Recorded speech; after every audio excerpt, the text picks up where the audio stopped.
Recommended book का section 6.4 title है Euler's equation for motion. Consider steady flow of an ideal fluid along the stream tube. एक tube है और उसमें जो है वो फ्लो है, वन डायमेंशनल फ्लो है। Separate out a small element of fluid of cross sectional area DA and length DS। क्या कर रहे हैं हम ये कर रहे हैं कि एक जो है स्मॉल एलिमेंट जो है वो हम इसका निकाल रहे हैं, जिसकी जो लेंथ है वो DS है, और ये जो ऑब्जेक्ट है ये 3 डायमेंशनल है, और एक डायमेंशन जो है वो इसका, आप यूँ समझ लें, आप इस बॉडी को साइड से देख रहे हैं। ये जो आपको नज़र आ रही है इस साइड से आप देख रहे हैं, और अगर आप इस साइड से जाके देखेंगे तो आपको इस जो वॉल है इसका एरिया जो है वो वही होगा जिसका ये ऊपर जिक्र कर रहा है, और उसका नाम वो क्या दे रहा है, क्रॉस सेक्शन एरिया, और उसका नाम वो दे रहा है DA। Now let some assumptions हैं। क्या अजम्पशंस हैं कि P जो है this is equal to pressure on the element at L। ये एलिमेंट जो अभी हमने ये लिया है, इसको हमने जो ये पार्टिकल लिया है इसको हमने एलिमेंट कहा है। तो इसकी ये जो पोजीशन L है, ये आपको थोड़ा सा और मैं, ये जो ये वाली साइड है इसके ऊपर वो कह रहा है कि जो प्रेशर है वो क्या है, L है, और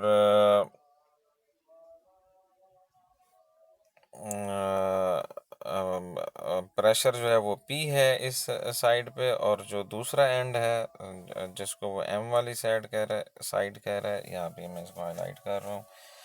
इस यहाँ पे वो क्या कह रहा है कि जो प्रेशर है वो क्या है, अदर देन P है, P प्लस DP, यानी अब P से जो है वो ये ज़्यादा हो सकता है अगर DP पॉजिटिव है। And V is equal to velocity of the fluid element. अब ये जो फ्लूइड एलिमेंट है इसकी वेलोसिटी क्या है, उसका नाम उसने V रख दिया है।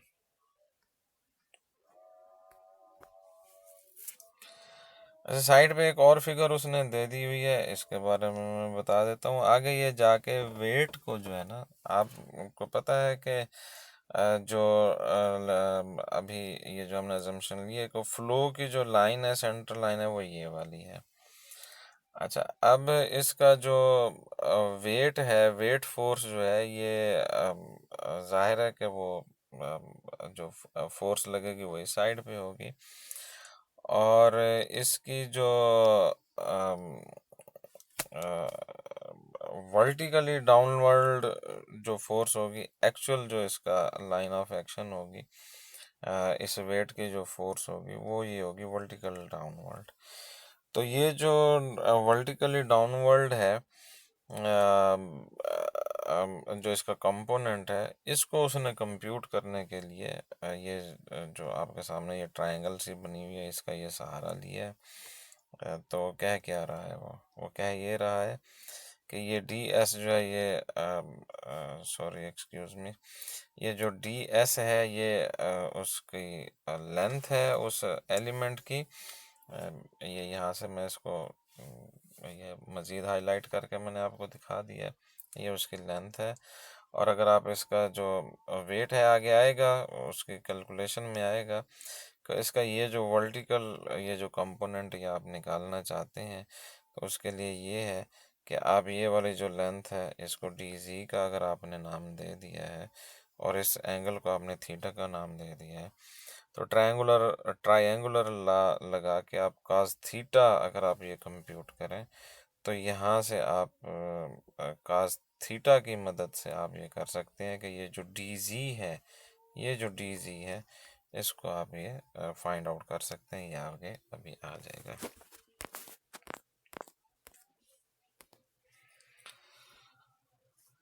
The external force is tending to accelerate the fluid element in the direction of the streamline are as follows. Net pressure, pressure आपको अभी हमने पी की बात की थी कि प्रेशर जो है वो एक साइड के ऊपर जो है वो पी है और दूसरी साइड के ऊपर पी प्लस डी पी है, और इसको एरिया के साथ मल्टीप्लाई कर दें तो ये फोर्स बन जाता है। ये ऑलरेडी हम इसको बर्नौली इक्वेशन में इस सारे स्ट्रेटजी को हम डिस्क्राइब कर चुके हैं, वहां से देख सकते हैं। और उसके बाद आगे है कंपोनेंट्स नंबर 2 पे। components of the weight of the fluid element in the direction of the flow is। तो ये वही है अभी जो मैंने ऊपर ट्रायंगल से ये मैंने आपको ये करके बताया है कि यहाँ से वो cos थीटा जो है ये कंप्यूट करके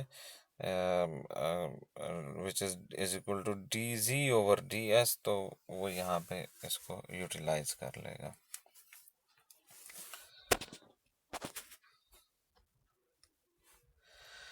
अब ये जो चीज़ लिखी हुई है ये क्या लिखी हुई है? ये लिखी हुई है rho into g into d a, और आगे है डी एस कॉस थीटा। तो ये क्या है? Component of the weight of the fluid element in the direction of the flow is rho G D A D S cos theta. Now this is equal to rho G D A D S, और ये जो cos theta था ये D G by D S के equal था। और now this is equal to rho G D A D G and mass of the fluid element is equal to rho dA ds। अब आपको पता है कि mass जो है वो किस चीज़ के इक्वल होता है? डेंसिटी इनटू वॉल्यूम, और ये जो dA और मल्टीप्लाइड बाई ds है ये वॉल्यूम है और रो इसकी डेंसिटी है। तो mass जो है वो क्या बन गया है? Density into volume.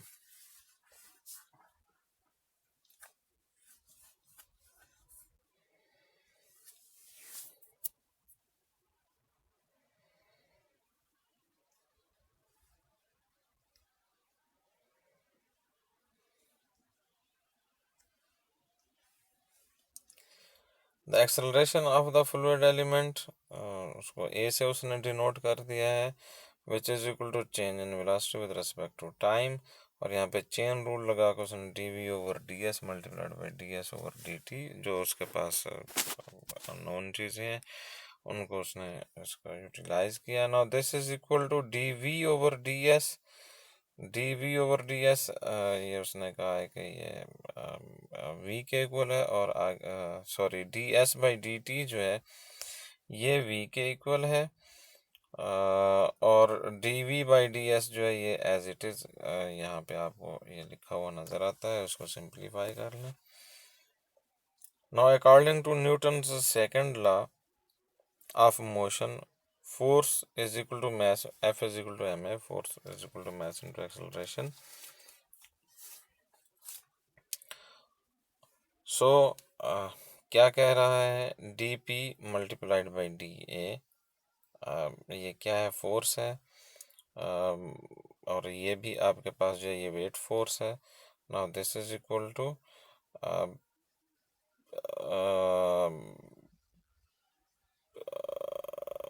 ये जो ऊपर हमने ये रिलेशन इनको ये जो हमने बनाया इनको यहाँ पे यूटिलाइज करके इसको सिंप्लीफाई कर लें तो ये आपके पास ये इसकी जो है ये रिलेशन बन जाएगा।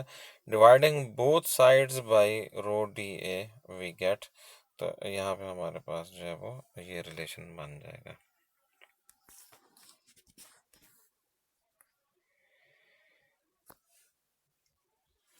ओ आर आर, ये जो इक्वेशन अभी इसको मैंने अनसर्कल किया है, इस इक्वेशन को वो क्या कहता है? This is the equation, this is the required Euler equation for motion and is in the form of differential equation। integrating the above equation we get। अब ये आयलर इक्वेशन जो ये ड्राइव हो चुकी है।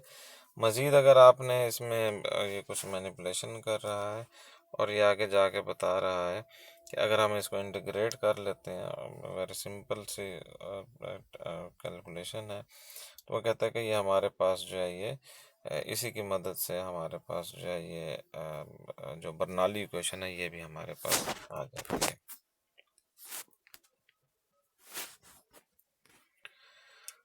आयलर इक्वेशन हमारे पास drive हो चुकी है।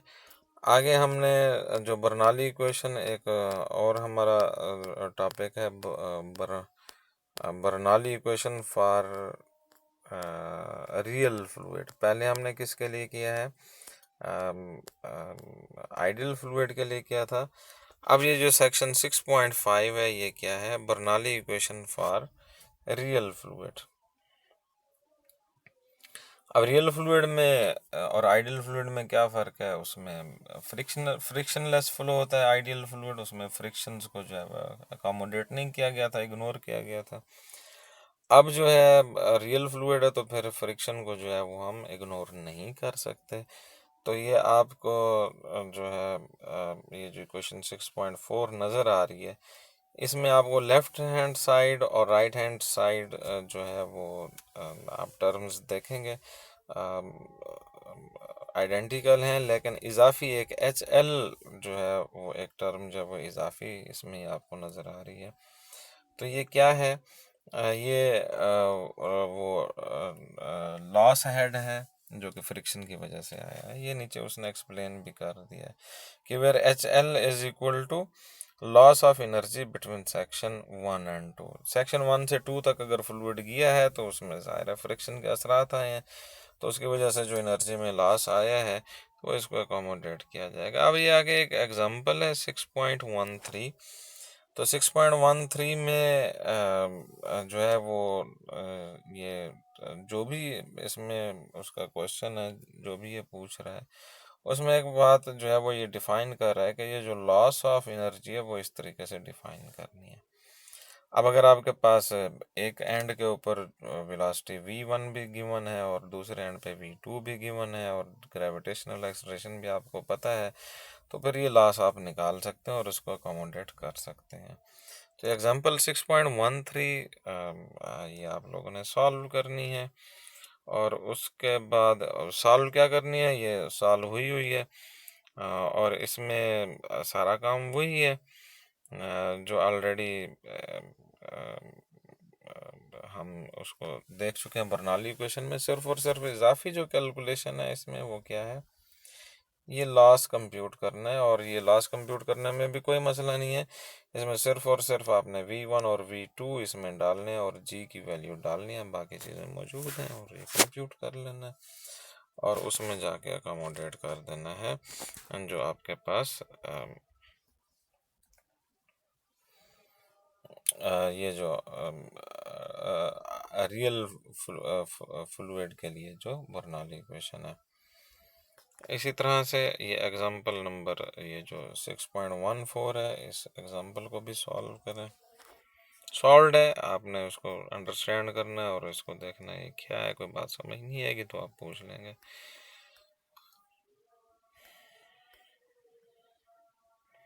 इसमें डायरेक्शन ऑफ फ्लूइड भी पूछा जा रहा है, direction of flow.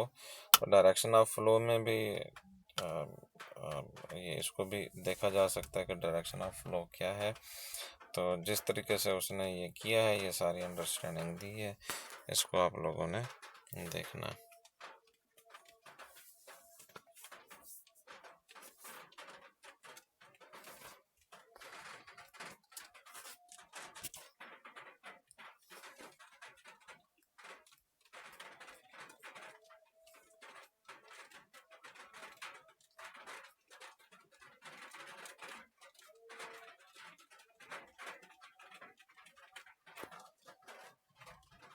Example number 6.16 है। इसमें जो हेड लॉस है इसमें थोड़ा सा इसकी डेफिनेशन में डिफरेंस है, कोई मसला नहीं है, इसको भी सॉल्व कर लें, देयर इज़ नो प्रॉब्लम।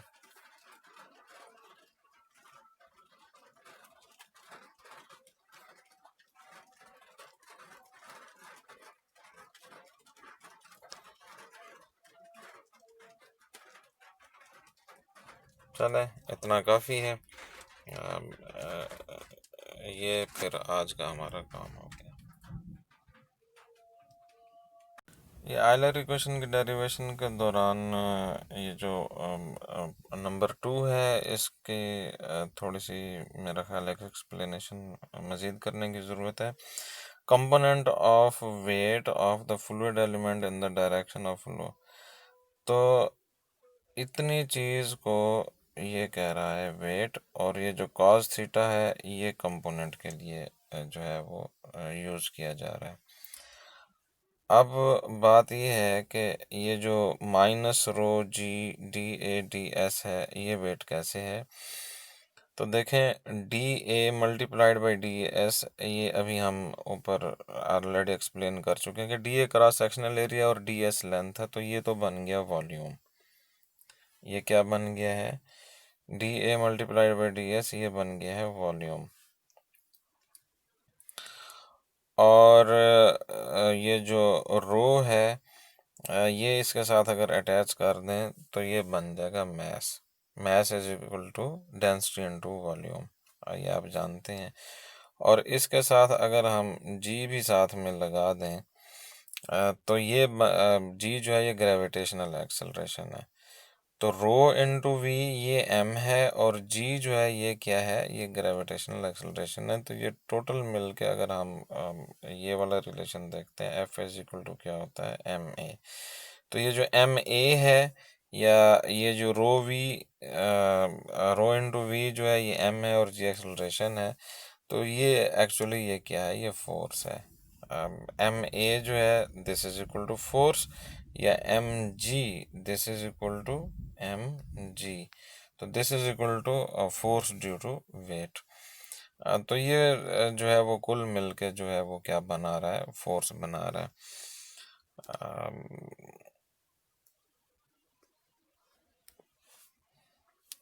और साथ में अगर हम ये कास थीटा लगा देते हैं तो कास थीटा जो है वो इसका जो है वो कंपोनेंट बन जाएगा। और नेगेटिव साइन इस वजह से है कि इसकी जो डायरेक्शन है फोर्स की, ये डाउनवर्ड है।